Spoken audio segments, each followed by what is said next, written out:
BA first year में हम बात कर रहे थे सिलेबस की। तो पहला पेपर का हमने सिलेबस देखा था अभी। उसके बाद हम देखेंगे सेकंड पेपर का जो सिलेबस है उसमें क्या क्या चीज़ें हैं। ठीक है, सेकंड पेपर जो है आपके होगा उसका नाम है पर्यावरण भूगोल। ठीक है, पर्यावरण भूगोल नाम से आपका सेकंड पेपर है। पहला पेपर था भौतिक भूगोल नाम से। ठीक है, ये पेपर जो है ये होगा 3 घंटे का। पहला पेपर भी आपका 3 घंटे का था, ये भी 3 घंटे का होगा। इसका पूर्णांक जो है 75 था। ठीक है, उसका भी 75 पूर्णांक था। 75 मिला के 150 नंबर हो गए। 150 के अलावा 50 नंबर का जो है आपके प्रैक्टिकल होता है जोग्राफी में। ठीक है, इस तरह से आपके 200 का जोग्राफी पूरा सब्जेक्ट हो गया। ठीक है, 200 नंबर का। तो अब हम देखेंगे इसमें किस तरह से क्वेश्चन पैटर्न होता है। जो पहला पेपर में था लगभग वही इसमें है सेम। ठीक है, तो आपको फिर भी दोबारा उसे बता देता हूँ कैसे होगा। जैसे खंड ए होगा, इसमें पेपर में 3 खंड होंगे।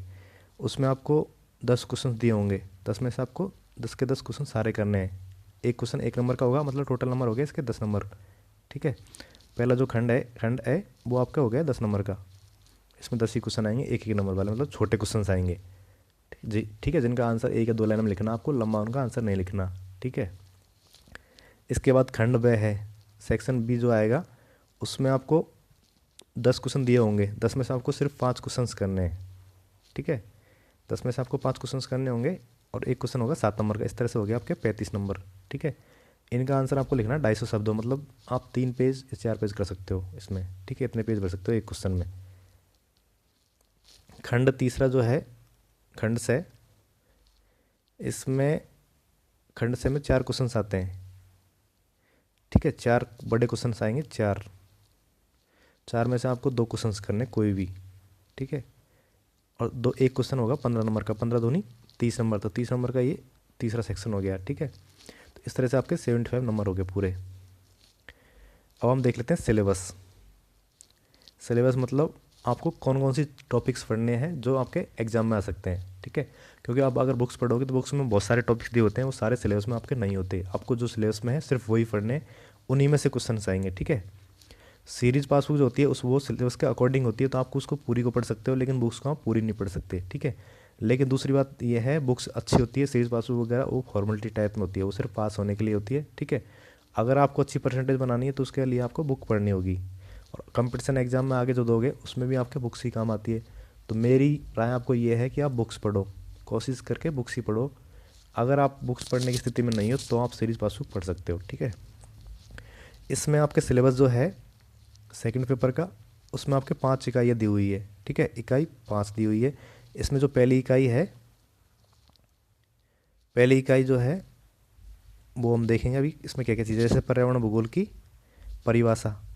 ठीक है, पर्यावरण भूगोल क्या है, इसकी प्रकृति कैसी है, इसमें कौन कौन सी चीज़ें पढ़ते हैं हम। ठीक है, ये हम पढ़ेंगे इसमें। इसके बाद इसमें पढ़ेंगे पर्यावरण की अवधारणा, पर्यावरण क्या है।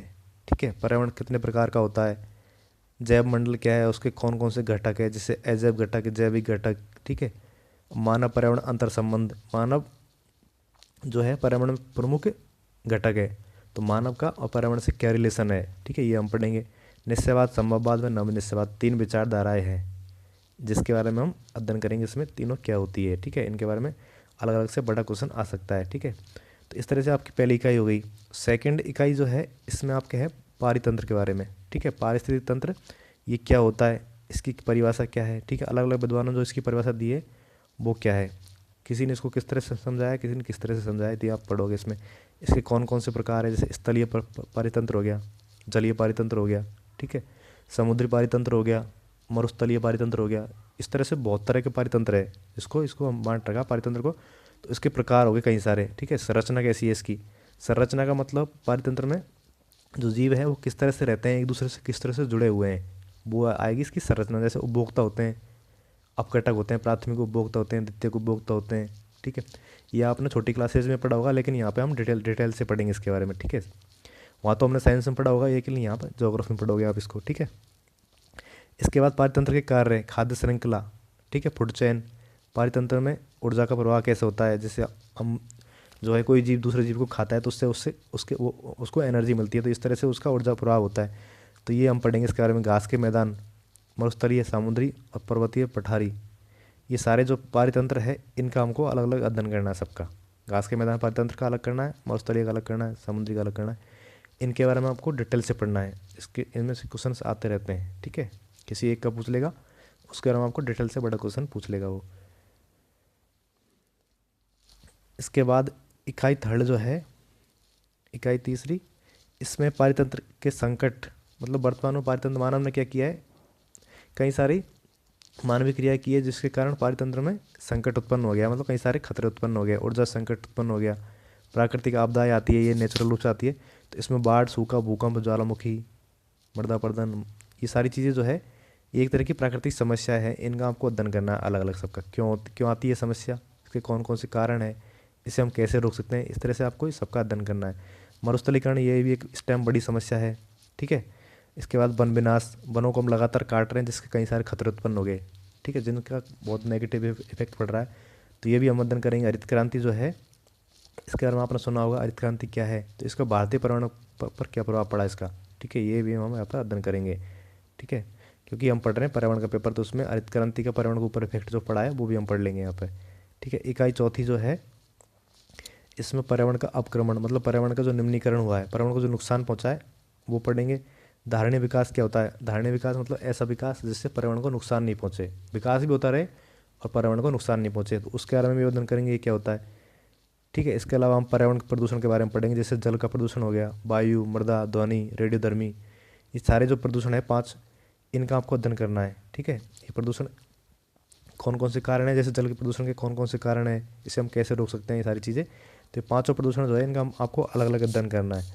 इसके बाद है ग्रीन हाउस प्रभाव। ग्रीन हाउस प्रभाव जो है ये क्या होता है, ठीक है, ये किस तरह से काम करता है और इसके क्या क्या फ़ायदे नुकसान है, ये आपको यहाँ पर अध्ययन करना है।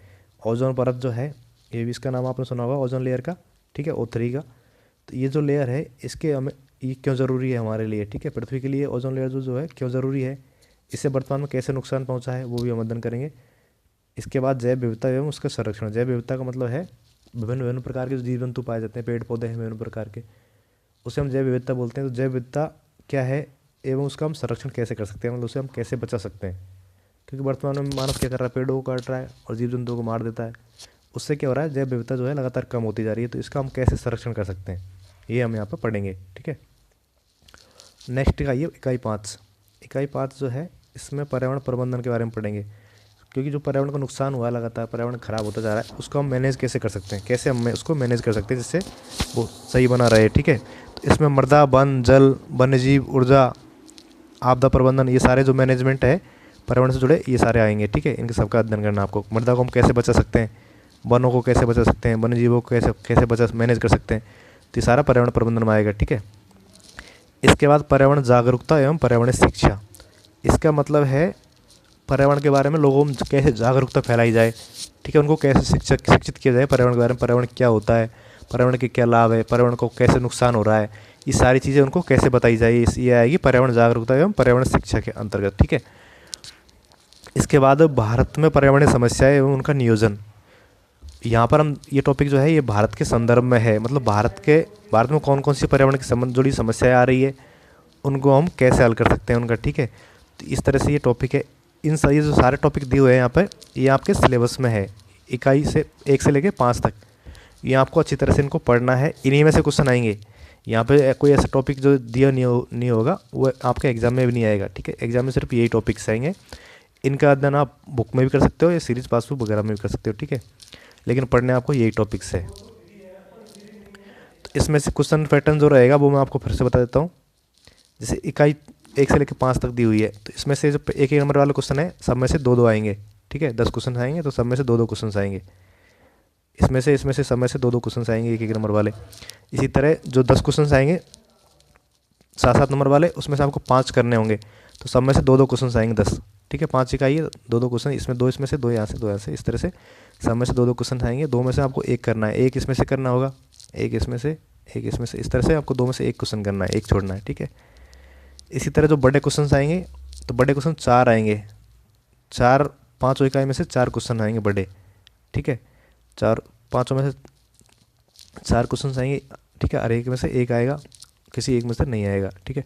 तो 4 में से आपको क्या करना है, 2 क्वेश्चन करने हैं, 4 में से 2 आपको छोड़ने हैं, ठीक है, 15-15 नंबर वाले। तो इस तरह से 30 नंबर के बड़े क्वेश्चन हो गए। तो इस तरह से आपका पैटर्न रहने वाला है और इसी के अकॉर्डिंग आपको तैयारी करनी है, ठीक है।